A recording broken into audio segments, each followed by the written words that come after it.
Morning 10th class. आज हम करेंगे सैम्पल पेपर 7। तो देखिए इसमें फर्स्ट क्वेश्चन है, एक अवतल दर्पण की फोकस दूरी क्या होती है, यानी कि कॉनकेव मिरर की फोकल लेंथ क्या होगी। सदैव धनात्मक, सदैव ऋणात्मक, धनात्मक जब प्रतिबिंब वास्तविक है, ऋणात्मक जब प्रतिबिंब वास्तविक है। तो देखिए अगर आप एक कॉनकेव मिरर की बात करें तो कुछ इस तरीके से होता है, ठीक है। तो उसकी फोकस दूरी कहाँ होती है, यहाँ होती है, यहाँ सेंटर ऑफ कर्वेचर होता है। तो अगर आप इसको इस तरीके से मानते, आप ग्राफ में देखते थे 0, इधर आपकी एक्स की एक्सिस की हमेशा वैल्यू पॉजिटिव होती है और इधर नेगेटिव होती है। तो फोकस हमेशा क्या होगा आपका, ऋणात्मक यानी कि नेगेटिव होगा। नेक्स्ट क्वेश्चन है, किसी सामान्य दृष्टि के लिए निकट बिंदु कितना होता है। सामान्य दृष्टि के व्यस्क के लिए सुस्पष्ट दर्शन की अल्पतम दूरी क्या है, ठीक है। तो 2.5 सेंटीमीटर, 25 सेंटीमीटर, 20, तो इसका आंसर आएगा बी 25 सेंटीमीटर। नेक्स्ट क्वेश्चन है, मानव नेत्र अभिनेत्र लेंस की फोकस दूरी को समायोजित करके विभिन्न दूरियों पर रखी वस्तुओं को फोकसित कर सकता है। ऐसा हो पाने का क्या कारण है। जरा दूरदर्शिता, सुमंजन, निकट दृष्टि, दीर्घ। तो इसका सबसे ये तो तीनों क्या है आपके दोष है, तो इसका आंसर क्या जाएगा बी सुमंजन, ठीक है। नेक्स्ट क्वेश्चन है, निम्न में से कौन सी गैस बायोगैस में सर्वाधिक मात्रा में पाई जाती है। Methane, carbon dioxide, hydrogen sulphide और हाइड्रोजन। इसका आंसर आएगा ए मीथेन, यानी कि CH4। नेक्स्ट क्वेश्चन है, जीवाश्म ईंधनों के जलने से कौन सी गैस उत्पन्न होती है। Carbon monoxide, carbon dioxide, sulphur dioxide और ऑक्सीजन। कौन सी गैस उत्पन्न नहीं होती है, सॉरी, तो नहीं कौन सी होगी, ऑक्सीजन। ऑक्सीजन कभी भी उत्पन्न नहीं होगी, ये सभी गैसें उत्पन्न होगी। अब नेक्स्ट क्वेश्चन देखो, किसी विद्युत बल्ब का अनुमंताक, ठीक है, 220 वोल्ट 200 वोल्ट है। जब इसे 110 वोल्ट पर प्रचालित करते हैं तो इसके द्वारा उपभोग शक्ति यानी कि पावर बतानी है। पावर कितनी की, पावर इज इक्वल टू होती है VI, ठीक है। यहाँ पे आपको वोल्ट दिया हुआ है, 220 वोल्ट दिया, तो इसके लिए निकालना है। तो ये आपका क्या हो गया, P1 हो गया, ये V1 हो गया, ये आपका V2 हो गया। इसके लिए आप P2 निकाल सकते हो, ठीक है। यानी कि कैसे निकालेंगे, P1 is equal to V1I, ठीक है। तो P1 तो इस वैल्यू को आप क्या कर देंगे, यहाँ पुट कर दे। V1 क्या हो जाएगा आपका, सॉरी आप I लिख दीजिए, I क्या हो जाएगा आपका P1 बाय में V1, ठीक है। तो P2 is equal to I2 जो है हमारा I के इक्वल है, यहाँ पे भी हमारे ये I के इक्वल है, तो इसकी जगह हम I लिख सकते हैं। तो PT is equal to V2I, ठीक है। और V2 is equal to I आपका क्या है, P1 बाय में V1, तो P2 आपका क्या हो जाएगा, तो आपकी वैल्यू पुट कर 110 वोल्ट मल्टीप्लाई बाय P1 आपका कितना हो गया 200 वोल्ट डिवाइडेड बाय 220 वोल्ट। 0 से 0 काट दीजिएगा, 11 2 जा 22 और ये हो जाएगा 50। तो आपकी वैल्यू P2 कितना हो गया आपका 50 वोल्ट, ठीक है। नेक्स्ट क्वेश्चन है, किसी प्लेट की ऊंचाई से गिराने पर डैश का अधिकांश भाग फर्श से टकराते समय ध्वनि ऊर्जा में परिवर्तित हो जाता है। तो कौन सा आएगा इसमें, इसका आंसर आ जाएगा काइनेटिक एनर्जी का अधिकांश भाग, ठीक है। एक तापीय विद्युत संयंत्र में डैश विद्युत ऊर्जा में परिवर्तित हो जाती है। तो यहाँ पे आप क्या हो जाएगी, केमिकल रानी यानी कि रासायनिक ऊर्जा विद्युत ऊर्जा में क्या हो जाएगी, परिवर्तित हो जाएगी। नेक्स्ट क्वेश्चन है, वायुमंडल में उपस्थित ग्रीन हाउस प्रभाव के लिए उत्तरदायी गैस का नाम लिखिए। तो इसका आंसर आएगा आपका कार्बन डाइऑक्साइड यानी कि CO2। नेक्स्ट क्वेश्चन है, प्राकृतिक संसाधन किसे कहते हैं, जो हमें नेचर में मिलते हैं, सब्सटेंसेस जो हमें एयर से, सॉइल से, फॉरेस्ट से, जंगल से मिलते हैं, वे आपके प्राकृतिक संसाधन हो जाएंगे। विद्युत टोस्टरों तथा विद्युत स्त्रियों के तापन का अवयव शुद्ध धातु से न बनाकर किसी मिश्रातु से क्यों बनाए जाते हैं, ठीक है। तो ऐसा इसलिए होता है क्योंकि मिश्रातु से बनेंगे धातु का क्या हो जाता है, गलनांक सबसे गलनांक कम होता है, ठीक है, वो जल्दी गल जाती हैं। जबकि जब आप कोई मिश्रा धातु हो जाएगी तो उसका गलनांक पॉइंट क्या हो जाएगा, अधिक हो जाएगा, यानी कि मेल्टिंग पॉइंट अधिक हो जाएगा। इसलिए उनके जो अवयव होते हैं हमेशा मिश्रातुओं के बने होते हैं। गोलीय लेंसों में प्रयुक्त नई कार्तीय चिन्ह परिपाटी की व्याख्या कीजिए, ठीक है। गोलीय लेंसों का बनाना है कि आपके में कौन कौन से है, उसमें फोकस क्या है, कर्वेचर क्या है, sorry focal length, double focal length, इसके बारे में आपको बताना है। कोई विद्युत रोधी तांबे की तार की कुंडली किसी गैल्वेनोमीटर से संयोजित है।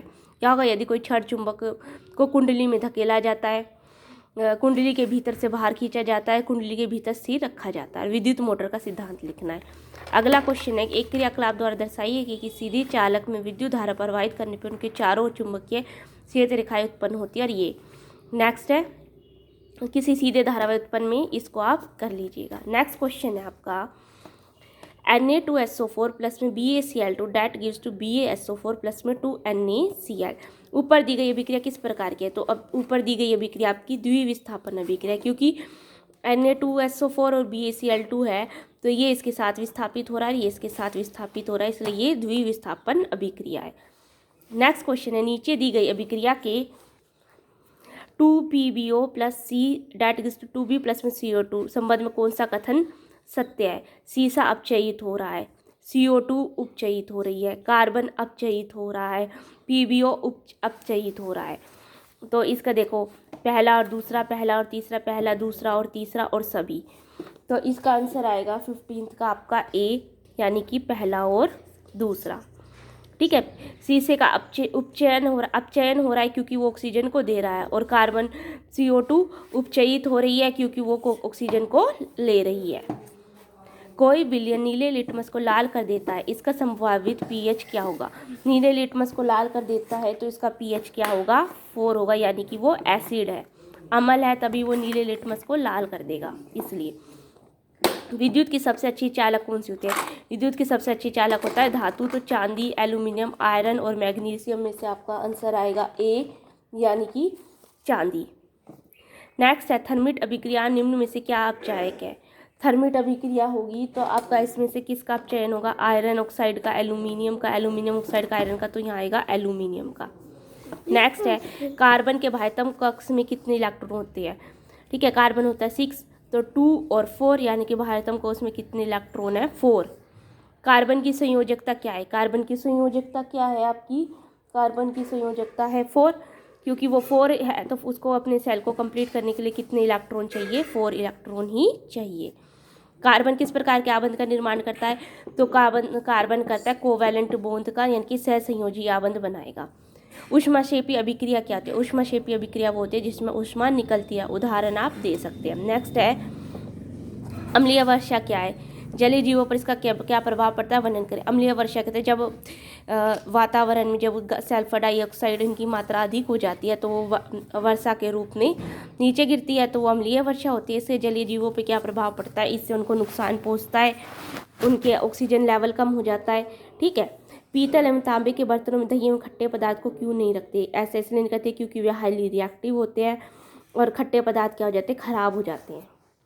आवर्त में बाई से और से दाई हो जाने पर परमाणु क्रमांक बढ़ने पर भी परमाणु की त्रिज्या क्यों घटती है? क्योंकि हम आवर्त में बाई से दाई जाते हैं।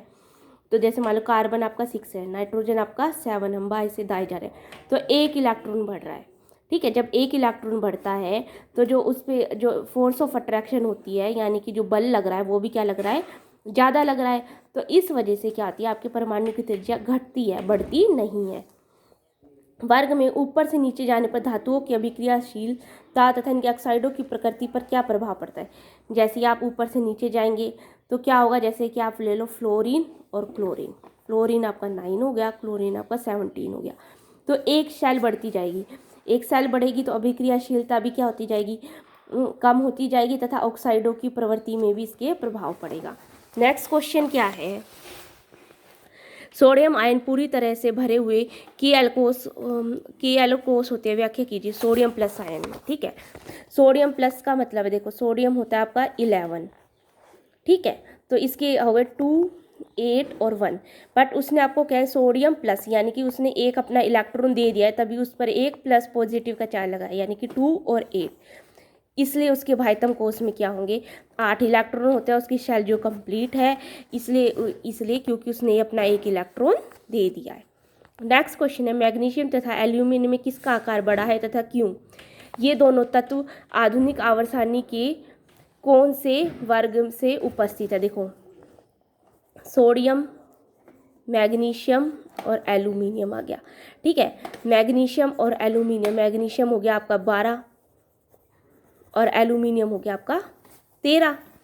ठीक है, तो मैग्नीशियम 12, यानी कि साइज किसका बड़ा होगा, मैग्नीशियम का बड़ा होगा। जैसे कि आपको पता है कि अगर हम बाएं से दाएं की तरफ जाएंगे तो त्रिज्या घटती है, क्योंकि फोर्स ऑफ अट्रैक्शन से मैग्नीशियम का साइज क्या होगा, एल्यूमिनियम से बड़ा होगा।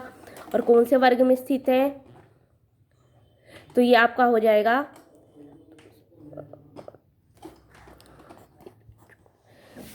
और 14वें में ये स्थित हो जाएंगे। ठीक है, मनुष्य में कितने वृक्क होते हैं, वृक्क कितने होंगे, 2 होते हैं। ठीक है, निम्न में से कौन सा जैव उत्प्रेरक है, एंजाइम, हार्मोन, दोनों तथा उपरोक्त में से कोई भी नहीं। तो इसका आंसर आएगा एंजाइम। नेक्स्ट है, मेंडल के प्रयोग में द्वितीय पीढ़ी में बोने पौधे कितने प्रतिशत थे। देखो द्वितीय था 3:1 आया था आपका, तो 3% तो आपके सारे लंबे थे और 1% हो गया, तो कि ये कितना हो गया, अगर ये 75% है तो ये कितना हो गया 25%। तो इसका आंसर आएगा ए। गर्भधारण रोकने के लिए निम्न में से किसमें कोपटी को स्थापित किया जाता है, अंडवाहिका में, योनि में, ग्रीवा में, इनमें से कोई में भी नहीं। तो इसका आंसर आएगा आपका डी, इनमें से भी कोई भी नहीं।